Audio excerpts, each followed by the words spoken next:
बातमी आहे अमरावतीमधून। पोलीस आयुक्त नवीनचंद्र रेड्डी यांनी पब संचालक आणि एक्साइज अधिकाऱ्यांची बैठक घेतली, ज्यामध्ये शहरातील परमिट रूम्स ज्यांना रात्री 1:30 वाजता बंद करण्याचे निर्देश देण्यात आले। रूम्स किंवा हॉटेलमध्ये साऊंड सिस्टीमचा कुठलाही ध्वनी प्रदूषण होणार नाही आणि कुठल्याही प्रकारच्या नियमांचे उल्लंघन होणार नाही असे नियम सांगण्यात आले। जर या नियमांचं उल्लंघन झालं तर कायदेशीर कारवाई होऊन लायसन्स जप्त होऊ शकते, याची दक्षता घेण्यात यावी असं देखील सांगण्यात आलेलं आहे। शहरातील सर्व जे परमिट रूम्स आहेत, परमिट रूमसाठी निर्देशित जी वेळ आहे रात्री 1:30 वाजता बंद करण्याची आयुक्तालय क्षेत्रामध्ये, त्या वेळेवर सर्व परमिट रूम चालकांनी वेळेवर बंद करावे असे सर्वांना निर्देश दिलेले आहेत।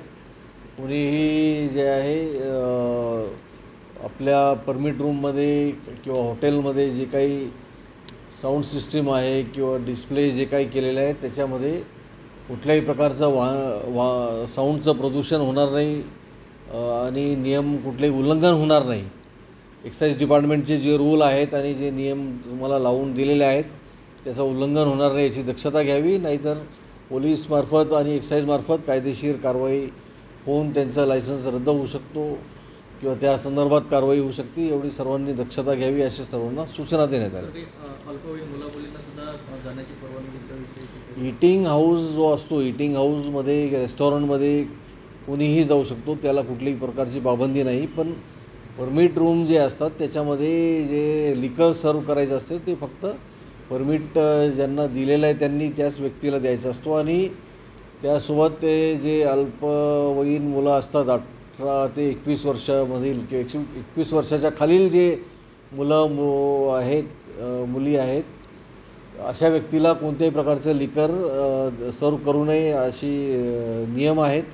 असं कोणी केलं आणि त्याची तक्रार झाली किंवा असं आढळून आलास त्याच्यावर सुद्धा लायसन्स उल्लंघनची लायसन्सची कारवाई होऊ शकते। याची सुद्धा दक्षता घेण्याबद्दल अशा पब चालकांना आणि म्हणजे परमिट रूम चालकांना सूचना देण्यात आलेली आहे। सर, काही संघटनेच्या वतीने सुद्धा 3 दिवसात पब बंद करण्याचा निर्देश कुठल्याही संघटना, कोणतीही सामाजिक संघटना असेल, राजकीय संघटना असेल, यांना आंदोलन करण्याचा अधिकार आहे आणि निवेदन द्यायचा अधिकार आहे। ते त्यांनी त्यांच्या लिमिटमध्ये राहूनच करावे। कोणाचे वैयक्तिक संस्था खाजगी हॉटेलवर जाऊन निदर्शन केला किंवा तिथे कुठल्याही प्रकारचं कायदा सुव्यवस्थेचा प्रश्न निर्माण केला किंवा कायदा हातात घेतला तर त्यांच्यावर सुद्धा कडक कारवाई करण्यात येईल अशी सर्वांना सूचना देण्यात येत आहे।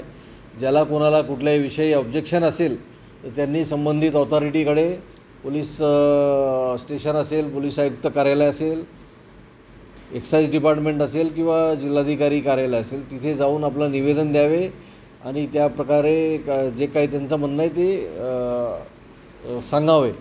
कोणी कायदा हातात घेऊ नये किंवा कायदा व सुव्यवस्थेचा प्रश्न बिघडू नये अशी सुद्धा सूचना सर्व संबंधित लोकांना देण्यात आलेल्या आहेत आणि कोणीही त्याबद्दल कायदा मोडणार नाही अशी आम्हाला खात्री आहे।